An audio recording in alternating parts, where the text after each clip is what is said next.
Ассалаумағалейкум, мен құрметті подписчиктер. Бүгін сіздерге манная каша рецептімен бөлісемін. Бізге асты қалың таба керек болады, және жарты литр сүт керек болады.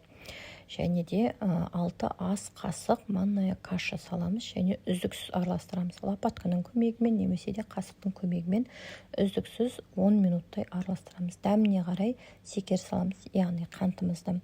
Бұл жерде мен 4 шай қасық секер салдым, және қасықтың ұшымен тұзымды салып, жақсылап бір келкі болғанша араластыра отырдым.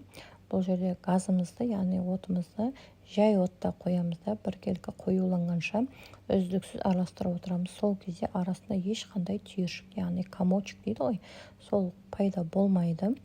Жақсылап осылай араластыра отырып, ол өзінің массасына келеді, яғни қоюланады. Сол қоюланған кезде газымызды өшіріп, оттан түсіреміз, тавамызға құямыз.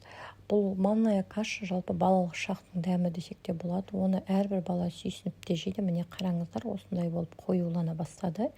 Осы кезде отымызды өшіріп, тавамызды оттан түсіріп аламыз да, ыдысымызға осылай салып, үстіне сармайымыз саламыз. Бұл жерде сармайымыздың майлығы 82% болса, өте дәмді болады. Үстіне сармай салғанда ерекше дәм береді.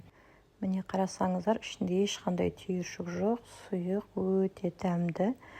Достар, мені қолдап, лайк басып, пікір қалдырып, қоңыраушаны бастыр келіп кетіңіздер. Ас болсын, достар!